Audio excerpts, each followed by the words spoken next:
Suppose food ఛానల్కి స్వాగతం. మీకు మా ఛానల్ యొక్క నోటిఫికేషన్స్ అండ్ అప్డేట్స్ కావాలంటే కింద ఉన్న సబ్స్క్రైబ్ బటన్ క్లిక్ చేసి దాని తర్వాత ఉండే బెల్ సింబల్ క్లిక్ చేయండి. నా పేరు అబ్దుల్లా అండి. మాది ఈశ్వరవరి మమ్మడివరం గ్రామం. మాది నాకు దరిదాపు 10 సంవత్సరాల క్రితం నుంచి కూడా నాకు షుగర్ ఉంది. దాని తర్వాత బీపీ కూడా స్టార్ట్ అయింది.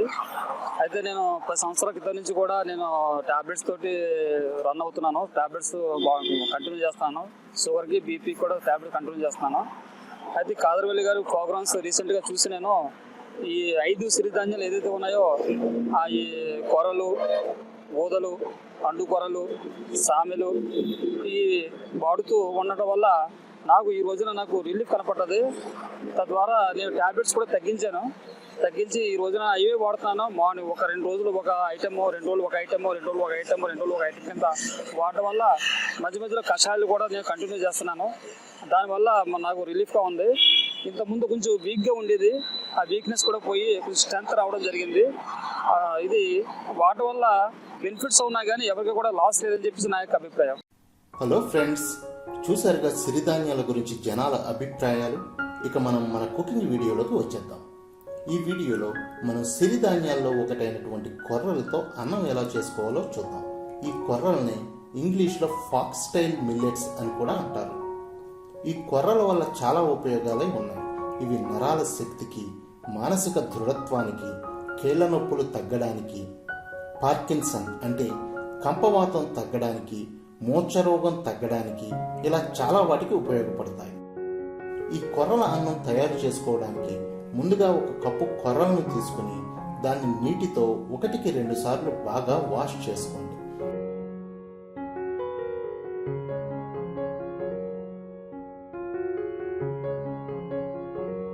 ఇలా వాష్ చేసుకున్న కొర్రల్లో 1కి 3 కప్పుల నీళ్లు పోసి ఒక 6 గంటల సేపు నానబెట్టండి.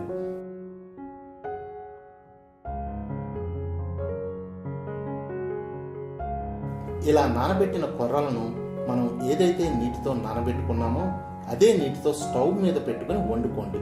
మీరు ఈ అన్నాన్ని వండుకునేటప్పుడు మొత్తం 3 కప్పుల నీటిని ఒకటేసారి వేసుకోవాల్సిన అవసరం లేదు. మనం ఈ కొర్రలను నానబెట్టడానికి వాడిన 3 కప్పుల నీళ్లలో 2 కప్పులు తీసుకుని ముందు ఆ నీటిని వాడుకుని ఆ నీటితో ఇంకా ఉడకలేదు అనుకుంటే గనక మిగతా నీటిని వాడుకోవచ్చు.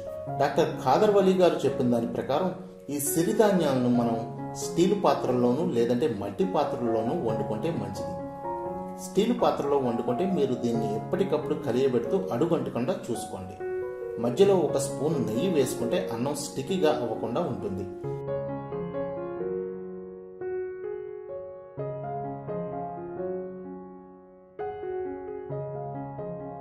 మధ్య మధ్యలో కొంచెం అన్నం చేతిలో తీసుకుని అది ఉడికిందో లేదో తెలుసుకోవచ్చు.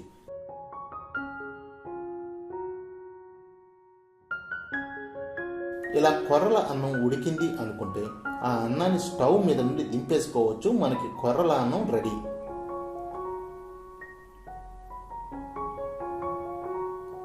మనం వరితో చేసుకునే అన్నంలో ఏవైతే కూరలు వేసుకుని తింటామో ఆ కూరలు అన్నీ కూడా ఈ అన్నంలో వేసుకుని తినవచ్చు. కానీ కొంచెం నెయ్యి వేసుకుని తినండి, చాలా టేస్టీగా ఉంటుంది. సో ఫ్రెండ్స్, మీరు కూడా కొర్రల అన్నం ట్రై చేసి ఎలా ఉందో ఈ క్రింద కామెంట్స్ రూపంలో రాయండి. మీకు ఈ వీడియో నచ్చినట్లయితే లైక్ చేసి, షేర్ చేసి, సబ్స్క్రైబ్ చేసుకోండి.